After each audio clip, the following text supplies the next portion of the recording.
ሰዎች በክርስቶስ በማመን ይድናሉ። አዎ ይድናሉ ብላ ታስባለች። ነገር ግን መልካም ፍሬን የማያፈሩ ከሆነ በበጎ ስራ የማይጸኑ ከሆነ ይወገዳሉ ብላ ታስባለች። በክርስቶስ ኢየሱስ ሰዎች አምነው በበጎ ስራ የሚጸኑ ከሆነ የዘላለም ሕይወትን ያገኛሉ ብላ ታስባለች። ከዚህ ተቃራኒ የሆነው ግን ሰዎች በማመናቸው ብቻ የዘላለም ሕይወትን ያገኛሉ ቢል ትምህርት በጌታ በኢየሱስ ክርስቶስ ስም የምነቅፈው ትምህርት ነው። ይህ ሰው ሰራሽ ትምህርት ነው እና መጽሐፍ ቅዱስ ማስረጃ ካሉት እባክዎ ታይም ልሰጦት የሚፈልጉ ከሆነ ታይም ልሰጦት ይችላለሁ። እስከዛ ሌላም አንድ አገልጋይ ገብቷል። ለእሱ እድል ሰጠውና ወደ እርሱ መመለስ ይችላለሁ። ፕሮፌት እሺ ይሰጠው። እኔም ችግር የለውም ብዙ ማውራት እችላለሁ። ለእሱም እድል ይሰጠው። ጥሩ ነው። እሺ ፕሮፌት፣ ስለዚህ ከላይ ብላይ እንዳይወጡ እሺ። ያው ፓስተር ዳንኤልን አውርተን ከዛ ወደ እርሱ ነው የምንመለሰው። እሺ ፓስተር ዳንኤል። እሺ እንዴት ናችሁ? ሁሉ ሰላም? ሰላም፣ እንዴት አሉ? ከየት ቤተ እምነት ነው የመጡት? ከዊነርስ ቻፕል ኢንተርናሽናል።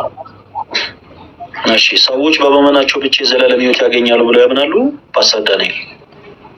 ዴፊኔትሊ ወዳጃችን ፈለገ። እሺ አንድ የመጽሐፍ ቅዱስ ማስረጃ ይስጡን። ከዛ በፊት ግን ያው ወደ ቤት ደፍረን እኛን እንመጣ። ቀጥታ አንድ የመጽሐፍ ቅዱስ ማስረጃ ይስጡኝ ያልኩት ፓስተር ዳንኤል። ይሄ መልእክት የሚያስተላልፉበት አዳራሽ ወይም ቸርች ስላልሆነ እኔ ነኝ ያደረኩት። የምን አካኪ ዘራፍ ማለት ነው? ፓስተር ዳንኤል ይረጋጉ እንጂ እንዴ! የት ልምድ ሆነ? ግብረ ገብ አሁንም እኔ ነኝ ሚት ያደረኩት። ልክ ተናገሩ ሲሉት ነው የሚናገሩት። እሺ ፓስተር ዳንኤል የምን አካኪ ዘራፍ ነው? እኔ ነኝ ሚት ያደረኩት። ማነው ሚት ያደረገኝ ምናምን ብሎ አካኪ ዘራፍ እዚህ ያወጣው። አሁን ቀጥታ የጠየቅነው ጥያቄ ሰዎች በማመናቸው ብቻ የዘላለም ሕይወት ያገኛሉ ወይ ነው? አዎ ያገኛሉ ብሏል። ቀጥታ ሀሳብ አስተያየት ሀሳብ ምናምን ቅድመ ሁኔታ ያቆሙና ወደ መጽሐፍ ቅዱስ ማስረጃ ገብተው መጽሐፍ ቅዱስ ማስረጃዎችን አንስተን እናወራለን። ምን ላይ እናወጣ? አይሆን ማይኮተን ይክፈቱ። ሮሜ ምዕራፍ 3 ከቁጥር 24 ያው አውጡና ራሱ አውጥተው ያንብቡ። እባክዎትን መጽሐፍ አለዎት? አውጡና ያንብቡ። ደስ ይለኛል። እኔ መጽሐፍ ለመጨረሻ ጊዜ የምሰጠው ማስጠንቀቂያ ነው። ያነሳውን ጥቅስ ራስ ታነባዋለህ፣ ካልሆነ ታስወርዳለህ። ማንንም አልለማመጠም። ከይቅርታ ጋር ማይክን ክፈትና አንብብ፣ ካልሆነ ታሽ ትወርዳለህ። ሮሜ ምዕራፍ 3 ከቁጥር 24 ላይ በኢየሱስ ክርስቶስም በሆነው ቤዛነት በኩል እንዲያው በጸጋ ይጸድቃሉ ይላል። በጸጋ እንዲሁ ማለት በጸጋ እንደጸደቅ የሚያሳይ የእግዚአብሔር የቃል ክፍል ነው። እኛ እንቆጣን። እኛ የፍቅር ሰዎች ነን። ጥያቄ ምንድን ነበረ ፓስተር ዳንኤል? ምን ብዬ ነበር የጠየቁት? ሰዎች በጸጋ በእምነት ብቻ ማለት ሶል ፊዴ የሚባለው የእምነት ብቻ ትምህርት አለን፣ እንከተላለን። በእምነት ብቻ ሰው ይከተላሉ አይደለም የጠየቁት ጥያቄ ፓስተር። በእምነት ይዳናል ወይ ነው ያልከው? ምንድነው አንተ የምታስፈራራው? በእምነት ይዳናል ወይ? ፓስተር ዳንኤል ስነ ስርዓት ይኖሩት።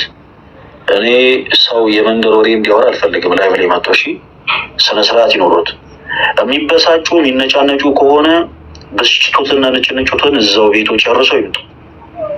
እዚህ ስናስገቡት ፓስተር ስለሆኑ የፕሮቴስታንት አማኞች አገልጋይ ስለሆኑ ነው ባይስ አንቱ ነው እንጂ እድሜው ስለገፋም አይደለም። እና ፓስተር አካኪ ዘራፍ ማለቱን ጩኸቱን ምናምን ያቆሙና ስርዓት ባለው መልኩ የሚያወሩ ከሆነ ያወራሉ። እኔ የምን ማለቃቀስ ነው? ምንድነው የምታስፈራረው? እኔ አላስፈራረሁትም። ጥያቄ ምንድን ነው? እኔ የጠየቁት ጥያቄ ሌላ ነው፣ እርስዎ ደግሞ የሚያወሩት ደግሞ ወሬ ሌላ ነው። ለዛ ነው የጠየቁት። እሺ እኔ ምን ብዬ ነው የጠየቁት? ቀጥታ ወደ ጥያቄ ነው። ከዚህ በኋላ ፓስተር ዳንኤል ጭራሽ አላስጠነቀቁትም። ዊርድ የሆነ ንግግር የሚናገሩ ከሆነ ሊጮህ የሚሞክሩ ከሆነ በጌታ ሰላም ወደ ታች ሸኙታለሁ። ምክንያቱም እኔ እዚህ ዴይኬር አይደለም የከፈትኩት። እኔ እሹሩሩ አይደለም ሰዎች እያስገቡ ያሉት የህፃናት ማቆያ አይደለም። ስለዚህ የህፃናት ማቆያ ታች ይኖራል። እዛ ታች አስወርዶታለሁ። እዛ ቆይዞ ይመጣሉ ሌላ ጊዜ። እሺ ቲጂ በጣም ይቅርታ እሺ። እንደዚህ አይነት ነገሮችን ማወራው አንዳንድ ጊዜ በጣም ከይቅርታ ጋር ፕሮቴስታንት ወንድሞቼ እኔ እንድትረዱ እፈልጋለሁ። አንዳንድ ጊዜ እንዲህ አይነት ሰው ብዙ የሆነውን ፕሮቴስታንት አማኝ አይወክልም። ከይቅርታ ጋር ሰው መጥቶ በንግግር የሆነ የማይሆኑ ነገሮችን የሚናገር ከሆነ ጸያፍ የሆኑ ነገሮችን ተሚል ከሆነ ከይቅርታ ጋር እኔ እዚህ ጋር ቁጭ ብዬ ማዳመጥ እንደው ግዴታ የለብኝም እና ፕሮቴስታንት የሆናችሁ ቶች ወንድሞች ፕሊስ በሌላ ነገር እንዳትረዱት። በጣም ስርዓት ባለው መልኩ ገብቶ የሚያወራ ሰው ካለ ስለ እውነት እኛም በፍቅር ቁጭ ብለን እናደምጠዋለን። ከዛ ውጭ ግን አካኪ ዘራፍ የሚል ሰው ካለ ግን ያው እዛው የምትበሳችሁ የምትናደዱ ሰዎች ካላችሁ ገዝተ ላይ አትግቡ። ተረጋግተን ስለሆነ ማውራት ያለብን። እሺ ቲጂ የሚል አካውንት ይሰማል? አዎ ይሰማል። ማን በልታችን ስም ትዕግስት ነው? ትዕግስት ነው። ትዕግስት እሺ። ከየት ቤተ እምነት ነው የመጣሽው ትዕግስት? ከአማኑኤል ቸርች። ከአማኑኤል ቸርች ሁለት አይነት አማኑኤል አለ ቤተ እምነት። ገብቶኛል። አማኑኤል ህብረት ነው ወይንስ ሀልዎት ነው? ሀልዎት አንድ ናቸው። መጥምቃውያን ማለት ነው? አይ አላውቀውም። መጥምቃውያን ሀልዎትም አንድ ነው። ስለዚህ አማኑኤል ህብረት ወይ አማኑኤል ሀልዎት። እሺ እንትን ነው። እኔም አማኑኤል ሲባል አንድ ይመስለኝ ነበር፣ ግን ለካ ሁለት አይነት አማኑኤል መጥምቃውያን እና አማኑኤል ህብረት የሚባል አለ። ለዛ ላይ ጠየቁሽ። እሺ ቲዚ እህታችን ወይም ትዕግስት ስለ ሳልቬሽን እያወራን ነበረ። ሰዎች በማመናቸው ብቻ የዘላለም ህይወትን ያገኛሉ ብለሽ ታምኛለሽ?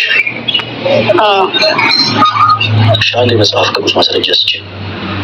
ዮሐንስ ወንጌል ምዕራፍ 15። እሺ ዮሐንስ ወንጌል ምዕራፍ 15 እሺ ምን ይለናል? ሰዎች በማመናቸው ብቻ የዘላለም ህይወት ያገኛሉ ይለናል። እስቲ ቁጥር ስንት እናምጣው? ላንብበው? እውነተኛ የወይን ግንድ እኔ ነኝ።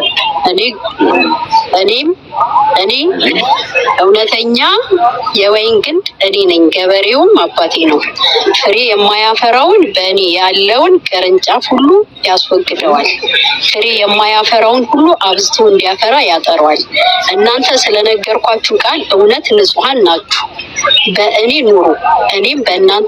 ቅርንጫፍ በወይኑ ግንድ ባይኖር ከራሱ ፍሬ ሊያፈራ እንዳይቻለው እንዲሁ እናንተ ደግሞ በእኔ ባትኖሩ አትችሉም።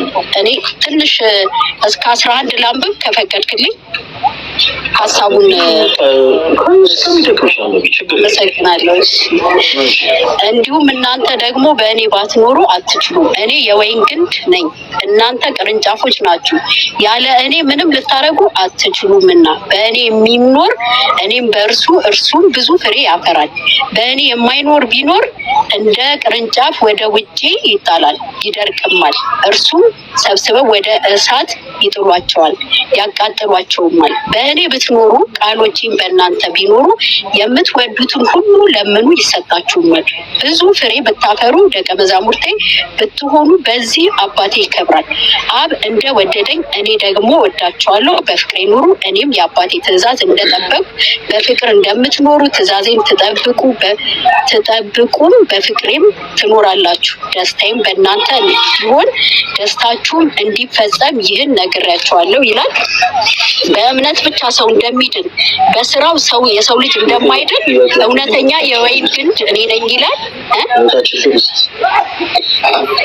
የጠየቁሽ ጥያቄ ምንድን ነበረ? በእምነት ሰው በእምነት ብቻ ይጸድቃል አይጸድቅም? እኔ እንደዛ ብዬ አልጠየቁሽም። አየሽ፣ አንድ ሰው በእምነቱ ብቻ ነው የሚጸድቀው አይደል? እሺ ችግር የለም። ወይ ሰላም አይደል? ሁሉም ነገር ሰላም አይደል? ጌታ ይመስገን። እሺ ደስ ይላል። እኔ የጠየቁሽ ጥያቄ እና አንቺ እያወራሽ ያለው ሀሳብ በጣም ለየቅል የሆነ ጉዳይ ነው። ሰዎች በክርስቶስ ኢየሱስ በማመን ይድናሉ ወይስ አይድኑም አላልኩሽም። በጣም በጣም በጣም በጣም አንድ ጊዜ ከይቅርታ ጋር ትይዣ አንድ ጊዜ ብቻ ቆይ ማይክሽን ስላደረገው በዚህ አጋጣሚ እሁድ ሁላችሁም ክርስቲያኖቶች ወንድሞች ሚሊኒየም አዳራሽ እንዳትቀሩሽ። እዚህ ጋር በጣም ደስ የሚል እንትን መጥቶልኛል። ይኸውላችሁ የሙታን ሳማር ቅዱስ ሚካኤል አንድነት ገዳም ይሄ ሁሉ የምታዩት ስጦታ ሳይሆን እዚህ ጋር የምትመለከቱት ይሄ ሁሉ ሚሊኒየም አዳራሽ ለጉባኤው የተጠራንበት ጥሪ ነው እና እንዴ ምን እንደሆነ አንዴ እንመልከተው። እሺ እዚህ ውስጥ ምን አለ? እስቲ በጣም ነው የሚገርመው ስለሆነት ሙታንሳ ቅዱስ ሚካኤል አንድነት ገዳም ይላል። ምንድን ነው ያለው እዚህ ውስጥ? አንዴ ነው ከይቅርታ ጋር እንቀጥላለን። እሺ በጣም ደስ ስላለኝ ግን አንድ ላይ ነው ብዬ ሚሊኒየም አዳራሽ ሁላችሁም እንዳስቀሩ። እሺ እዚህ ውስጥ ቆይ ምን እንዳለ በኋላ ብናይ ይሻላል። እሺ ሌላ ምን መጥቶልኛል? ነጠላ እጅግ በጣም ደስ የሚል ነጠላ። እንዴት እድለኛ ነኝ በእናታችሁ። እሺ ነጠላ አምጥተውልኛል ከገዳሙ በጣም ደስ ይላል። ከዛ እዚህ ጋር የሙት አንሳ ማር ቅዱስ ሚካኤል አንድነት ገዳም የራስ አገዝ ፕሮጀክት ይላል። ነገ አይ ቲንክ ትልቅ ፕሮግራም አለና ፕሮጀክቱ ምን እንደሚመስል የሚያሳይ እንትኖች መጥተውልኛል። በሌላ ላይቮቻችን ላይ የምናየው ይሆናል። እሺ ኦ ማይ ጋሽ በጣም በሚገርም ሁኔታ ከዛው ገዳም የተደጎሰ ድርሳነ ሚካኤልም አንጥተውልኛል። እድለኛ ነኝ በእውነት። የቅዱስ ሚካኤል ድርሳን ነው ይሄ። እሺ ሲያዙ ይሄንን እዚህ ውስጥ ደግሞ ምንድን ነው ያለው? ገዳሙ በጣም በብዙ ነገሮች ይተዳደራል። በገዳሙ ውስጥ በጣም ብዙ የሚሰሩ ልማቶች አሉ። በዚህ አጋጣሚ ይሄንን ቦታ ያላያችሁ ሰዎች ልታዩ ይገባል። ነገ ሚሊኒየም አዳራሽ ሁላችሁ እንዳትቀሩ፣ ማንም ሰው ሊያመልጡ አይገባም። እሺ ይሄ በገዳሙ እዛው የሚመረት ጥቁር አዝሙድ ዘይት ነው። ይሄ መጥቶልኛል። በጣም እድለኛ ነኝ በእውነት። እሺ ይሄ ደግሞ የሙታንሳ ማር ቅዱስ ሚካኤል አንድነት ገዳም ምርት የሆነ ዘቢብ ነው። ከዛው ከገዳሙ ማለት ነው። ልክ በኤክስፖርት ስታንዳርድ ያለ ነው አይደል? በጣም የሚገርመው በእውነት እዛው ከሙታንሳ ማር ቅዱስ ሚካኤል የመጣልኝ ዘቢብ ነው ይሄ 100% ተፈጥሯዊ የሆነ ማለት ነው። ሜድ ኢን ኢትዮጵያ ይላል። በኤክስፖርት ስታንዳርድ የተሰራ ዘቢብ ነው። በዚህ አጋጣሚ የየትኛውም እምነት ተከታይ ብትሆኑ እንደ ኢትዮጵያዊነታችሁ ልትቆዩ ይገባል ማለት እርግጥ ገዳሙ የኢትዮጵያ ኦርቶዶክስ ተዋሕዶ ቤተክርስቲያን ገዳም ነው። ግን ወይዘር ሙስሊሞች ልትሆኑ ይችላላችሁ፣ ካቶሊኮች፣ ፕሮቴስታንቶች፣ አድቬንቲስት፣ ጆባ ዊትነስ ምናምን። ይሄ ግን በቃ ልክ በሀገራችሁ ውስጥ ባሉ ኢትዮጵያዊ በሆኑ መነኮሳት እየተሰራ እየተመረተ ያለ ጉዳይ በመሆኑ ሁላችሁ ልትኮሩና ልትደሰቱ ይገባል። ኤክስፖርት ስታንዳርድ የሆነ ዘቢብ ነው። 100% ተፈጥሯዊ የሙት አንሳ ማር ቅዱስ ሚካኤል አንድነት ገዳም ምርት ናቸው። እሺ እዚህ ጋር ደግሞ የሚታያችሁ ልክ ብዙ ጊዜ በቤተክርስቲያናችን አገልግሎት ሌሎች ኢምፖርት የሚሆኑ ዕጣኖች አሉ ከግሪክ፣ ከግብጽ፣ ከተለያዩ ቦታዎች። ይሄ ደግሞ እዛው ገዳም የሚመረት ነጭ ዕጣን ነው። 100% ተፈጥሯዊ የሙት አንሳ ማር ቅዱስ ሚካኤል አንድነት ገዳም ምርት ነው። ይሄ ነጭ ዕጣን በጣም እድለኛ ነኝ። እሺ እዚህ ጋር ደግሞ እችኛዋ ላይቧን እንደዘገዋት ምናያት ነገር ትሆናለች። የሙት አንሳ ማር ቅዱስ ሚካኤል አንድነት ገዳም ምርት የሆነ ማር ነው። እዛው ከገዳሙ ከሙት አንሳ ማር ቅዱስ ሚካኤል የተመረተ ማር ነው። ይሄ ላይቡን እንደዘገውት ነው ማየው